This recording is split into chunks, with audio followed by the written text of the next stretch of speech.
Olá, meu nome é Gisele e eu sou estatística na Secretaria de Avaliação Institucional da URGS. Juntamente com o analista Jordário, formamos o Núcleo de Avaliação. Preparamos esse vídeo para falar para vocês sobre dispensas, os critérios para dispensa da prova do ENAD de 2023. Lembrando sempre que, embora exista a possibilidade de dispensa da prova, o questionário é obrigatório para todos os concluintes inscritos. O não preenchimento do questionário do estudante vai deixar os concluintes em situação irregular perante o ENAD de 2023. Qual é o prazo para solicitar essa dispensa? O prazo vai de 4 de janeiro de 2024 até 9 de fevereiro de 2024. Então, existe um mês de possibilidades de solicitar essa dispensa. Quem poderá realizar a solicitação da dispensa regular da prova do ENAD? Essa dispensa vai poder ser solicitada tanto por iniciativa do estudante, como também da própria instituição. Aonde essa dispensa pode ser solicitada? Bom, se for por conta do estudante, ela vai ser solicitada lá no portal do INEP, exatamente no mesmo local onde o estudante preencheu o cadastro e também o seu questionário do estudante. Quem deverá analisar essa solicitação de dispensa por parte do estudante? Essa dispensa vai ser analisada pelo coordenador do seu respectivo curso e o prazo para que isso ocorra vai de 4 de janeiro de 2024 até 20 de fevereiro de 2024. Então, o coordenador do curso, que é quem vai realizar essa análise, vai ter um pouco mais de um mês para poder realizar essa análise e efetivamente deferir ou não esse pedido de dispensa de acordo com os documentos. A gente vai especificar isso mais adiante no vídeo. Existe a possibilidade, então, de uma série de dispensas a partir de ocorrências de ordem pessoal do estudante. Vamos ver cada uma delas separadamente. Existe a possibilidade de dispensa em caso de acidente, mas é importante que seja apresentado um boletim de ocorrência policial onde conste o relato desse acidente. Pode ser por acidente de trânsito, relativo à colisão, ou atropelamento, enfim, que impossibilite esse deslocamento até o local da prova, no dia da aplicação. E essa ocorrência tem que ter se dado antes das 13 horas, com o envolvimento direto do estudante. Então, é importante que isso tenha ocorrido no dia, até as 13 horas, que é o horário que começa a prova. E o que acontece? Eles têm que anexar o quê? Um boletim de ocorrência, e esse boletim tem que ter sido registrado até o dia 26 de novembro, ou seja, o dia da aplicação da prova. Esse boletim tem que ter na data, que ocorreu esse acidente no dia da prova, e o boletim de ocorrência tem que ter sido registrado até esse dia.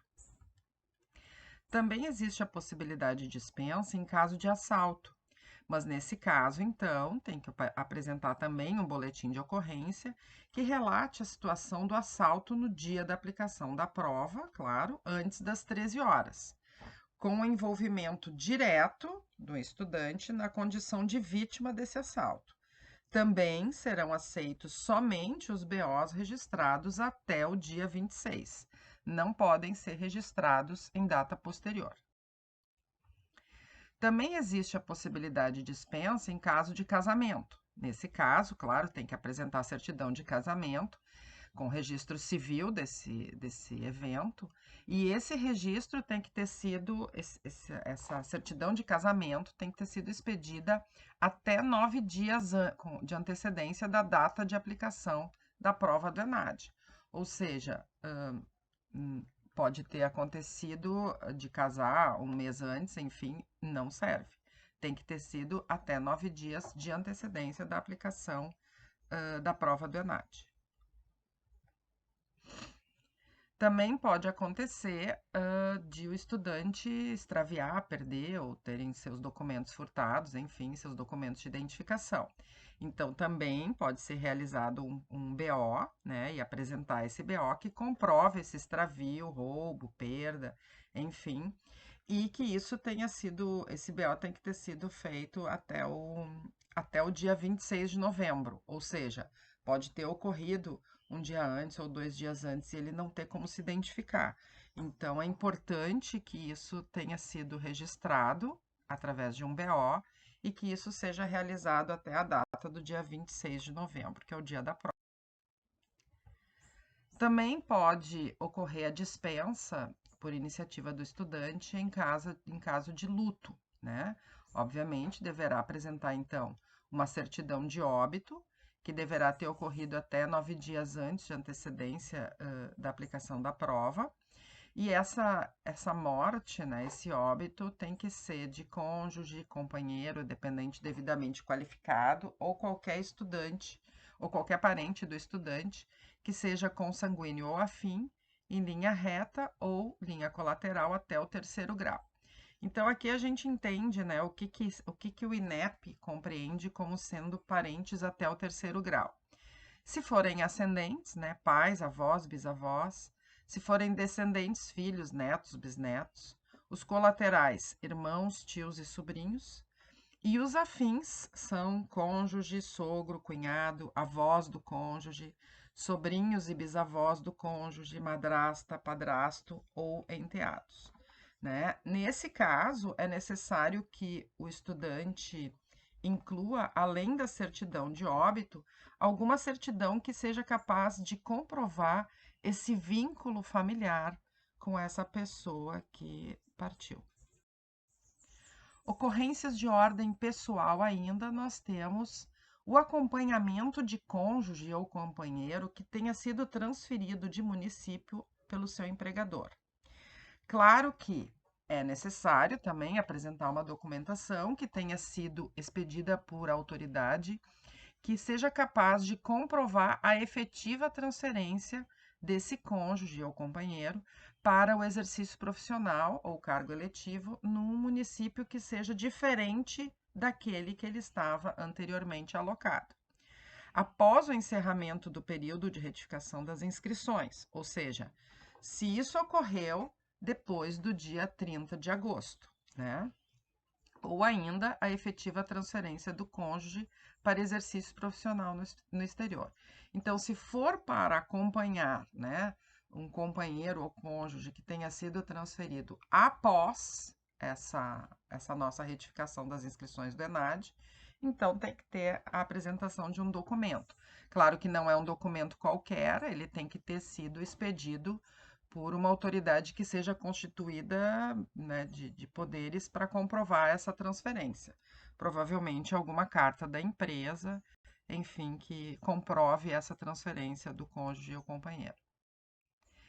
Também existe a possibilidade de, no dia da prova, né, o estudante está com algum problema sério de saúde. Então, com a apresentação de um atestado, que seja médico ou odontológico, que justifique a impossibilidade de comparecimento desse estudante. E tem que constar nesse atestado o dia, né? O dia da aplicação da prova. Pode ser um período, pode ser só um dia, pode ter sido uma emergência médica, enfim. Mas é importante que neste atestado tenha o carimbo contendo o número e o registro profissional do médico, né? CRM ou RMS, ou se no caso de ser dentista, o CRO, e a sua respectiva assinatura. Então tem que ter data, né? O carimbo e o registro do médico com a sua assinatura. Também pode ser aceito um atestado de acompanhamento de familiar, no caso de acontecer uma emergência médica com o cônjuge, companheiro, pais, filhos, padrasto, madrasta, enteado, avô, ou algum dependente legal que seja devidamente qualificado, também carimbado e assinado por médico ou dentista. tá? Não serão aceitos documentos rasurados, ilegíveis ou sem carimbo ou assinatura. Também sempre é importante que nesse atestado conste o CID, para que não haja nenhum problema. Também no caso, né, de iniciativa, né, de dispensa por iniciativa do estudante, existe a possibilidade de, né, nascimento, né, de uma criança, ou seja, a maternidade. Então, nesse caso, é importante que apresente um atestado especificando a condição de licença maternidade da estudante, também com carimbo contendo o número e o registro profissional do médico, né, e a sua assinatura, além da indicação expressa desse período de licença, que contemple esse dia da aplicação da prova do ENAD. Também pode ser a certidão de nascimento da criança, que comprove que seu nascimento ocorreu até 4 meses antes da data de aplicação da prova do ENAD. Ou seja, com um atestado de maternidade, né, ou estando a parturiente em licença maternidade ou com a certidão de nascimento, até 4 meses antes da data de aplicação da prova, pode ser, então, dispensado por iniciativa do estudante. Também é importante, né, relembrar que não serão aceitos documentos rasuráveis, ilegíveis ou sem carimbo ou assinatura de médico ou dentista, claro, né? Dentista, nesse caso, não seria necessário, mas enfim. Então, é importante também relembrar que, salientar que será concedida também a licença maternidade nos casos de adoção que tenha sido devidamente documentada. Também é considerada como recém-mãe. As ocorrências ainda de ordem pessoal, temos também, assim como na maternidade, temos a paternidade, ou seja, com a certidão de nascimento ou de adoção de filho que comprove a ocorrência do fato até 20 dias antes da data de aplicação da prova do ENAD. Então, se ocorreu 20 dias antes ou menos, né, enfim, o pai estará em licença paternidade e então estará dispensado da prova do ENAD. Também existe a possibilidade de solicitação de dispensa a partir de uma atividade acadêmica em algum outro curso de graduação ou pós-graduação. Para isso, claro, é importante que tenha um documento da instituição de ensino superior que comprove que esse estudante estava em atividade acadêmica ou participando de algum processo seletivo para outro curso de graduação ou pós, ou seja, não para esse curso que ele está realizando o ENAD. Por exemplo, se ele está agora realizando o ENAD para engenharia civil e está fazendo então um processo seletivo ou está fazendo alguma atividade acadêmica de tanto de graduação ou de pós em algum outro curso, por exemplo, engenharia de produção, né? Ou ainda que estava em desenvolvimento de atividade curricular em algum outro curso, tanto de graduação ou pós. E isso tem que acontecer, claro, né, no dia da aplicação da prova do ENAD. Também pode acontecer de o estudante, exatamente no dia da prova, estar participando de algum concurso público ou algum processo seletivo de trabalho. Nesse caso, ele também pode solicitar a dispensa. Através da apresentação de algum documento ou declaração que comprove o comparecimento do estudante a este concurso ou neste processo seletivo, no dia da aplicação da prova.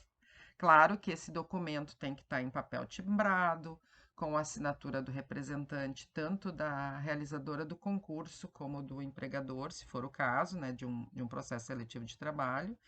E é claro que, se for algum tipo de declaração de uma empresa, esse documento tem que conter carimbo com os dados do CNPJ e o nome do declarante.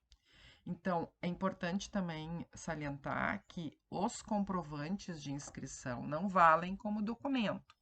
É importante que esse documento seja algum documento que efetivamente comprove o comparecimento do estudante a esse concurso ou a esse processo seletivo.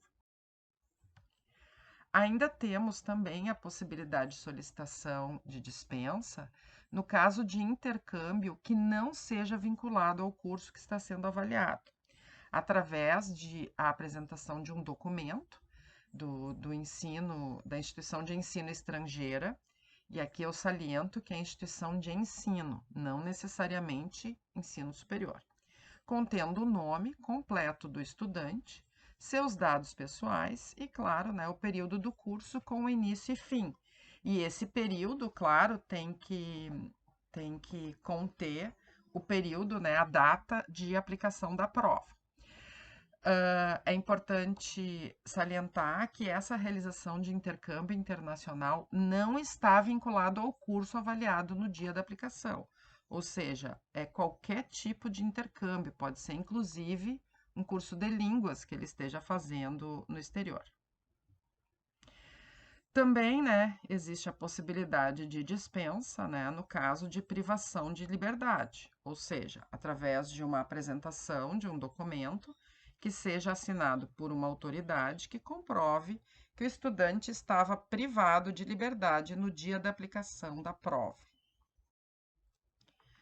Também existe a possibilidade do estudante solicitar essa dispensa a partir de compromissos profissionais, no caso de trabalho. Então, se ele estiver trabalhando no dia da aplicação da prova, né, ele pode então solicitar a dispensa.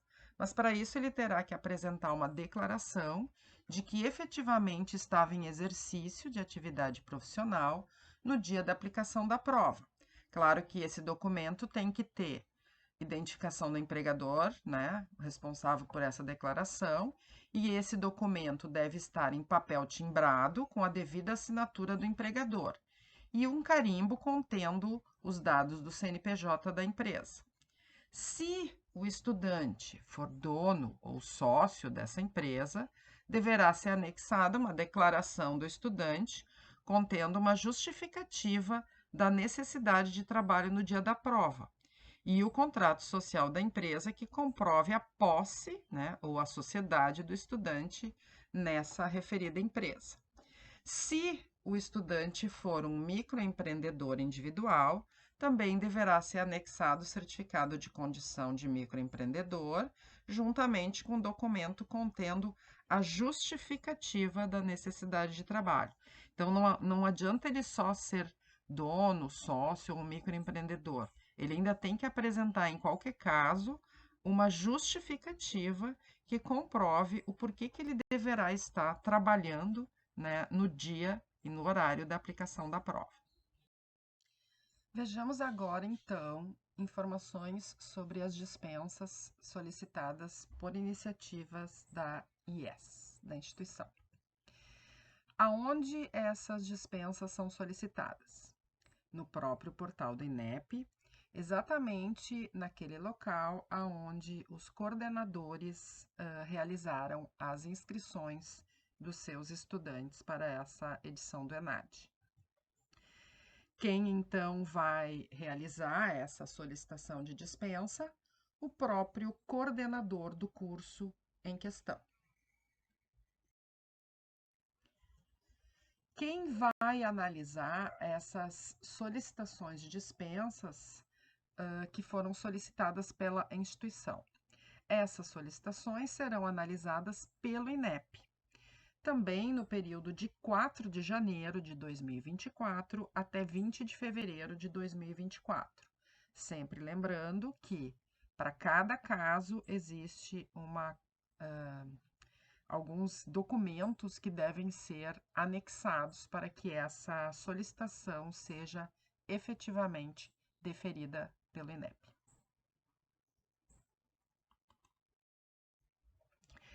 Essas iniciativas, né, essas dispensas, são por compromissos acadêmicos que estejam vinculados ao curso que está sendo avaliado pelo ENAD, que é o caso de um intercâmbio internacional que seja vinculado à instituição.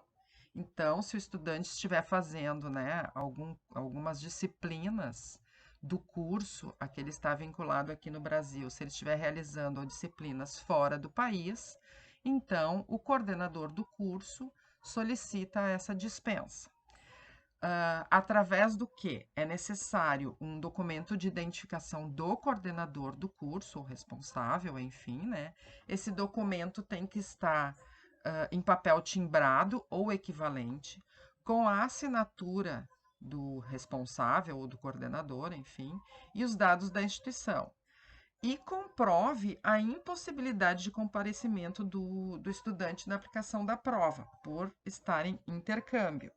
Importante também que a declaração deverá conter o nome completo do estudante e os seus dados pessoais.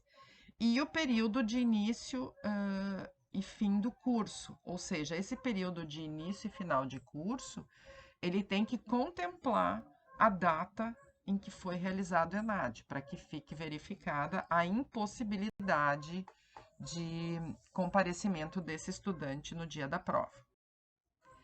Existem também algumas dispensas que se chama por atos de responsabilidade da IES, que é, por exemplo, uma declaração de responsabilidade da IES quando esse estudante não tiver sua solicitação de dispensa analisada. Por quê? Porque quando é o estudante que solicita a dispensa, quem analisa num primeiro momento se esse estudante será dispensado ou não é o próprio coordenador do curso.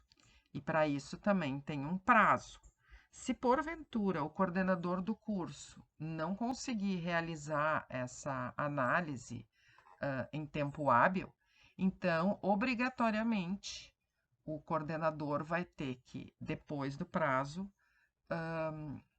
fazer um ato de responsabilidade onde ele diz que não conseguiu realizar essa análise e então o próprio coordenador vai dispensar o estudante. Também existe o caso em que, se porventura, né, o estudante não tivesse um município de prova alterado em decorrência de mobilidade acadêmica, ou alguma outra situação que inviabilize integralmente a participação do estudante, por ato ou omissão da instituição. No caso, a gente tem alguns estudantes que poderão estar em outras cidades, né, realizando algum tipo de estágio vinculado ao curso no dia da prova. Se porventura, né, esse município de prova não foi alterado, então também a instituição pode dispensar esse estudante. Quando se tratar de um estudante não habilitado por ENAD e tiver sido inscrito indevidamente, também ocorreram alguns casos de estudantes que conseguiram se formar e já estavam inscritos. Então, esses estudantes foram dispensados da prova, por ato da instituição. Então, para isso, claro, né, se apresentou uma declaração de responsabilidade, onde se indicava que o estudante tinha sido inscrito indevidamente. Vejamos então o caso para aquelas solicitações de dispensa que foram impetradas tanto pelos estudantes como pela instituição, em que elas tenham sido indeferidas. Nesses casos, ainda existe a possibilidade de entrar com recurso. Quem vai entrar com esse recurso? O estudante ou o coordenador. Aí vai depender de quem foi o responsável pela solicitação da dispensa inicial. Quem deverá analisar esses recursos? Os recursos serão analisados diretamente pelo INEP, independente de quem entrou com a primeira solicitação, se foi o estudante ou o coordenador. Então, em qualquer um desses casos, quem vai analisar esse recurso será o próprio INEP. Qual é o prazo para essas solicitações de recurso? Vai de 21 de fevereiro de 2024 até 6 de março de 2024. Sempre é importante lembrar que, no caso de indeferimento dessas solicitações de dispensa, deverá haver uma justificativa, ou seja, por que é que essa solicitação de dispensa ela foi indeferida. Então, às vezes falta um documento, às vezes falta um carimbo. Então, sempre é importante se verificar qual é a justificativa para que essa solicitação de dispensa não tenha sido aceita, para então, quando entrar com recurso, analisar direitinho o que está faltando para que isso possa ser sanado nesse recurso, porque essa é a última possibilidade de o estudante ser dispensado da prova antes de sair lá no final do ano a lista de dispensas de regularidade do INEP. Aqui a gente apresenta, então, as referências que foram utilizadas para a construção desse vídeo, onde consta o link para o edital de maio de 23, onde constavam as diretrizes, procedimentos e os prazos para a realização desse ENAD, e todas as respectivas retificações desse edital, tá? Então, aqui consta todo o material para que vocês possam consultar com os respectivos links. E a gente agradece pela atenção de vocês, esperamos ter ajudado bastante com esse vídeo. E se vocês quiserem entrar em contato conosco, nós estamos à disposição de vocês para sanar qualquer dúvida através do telefone 3308-4221 ou pelo nosso e-mail avaliacal@saiurgs.br.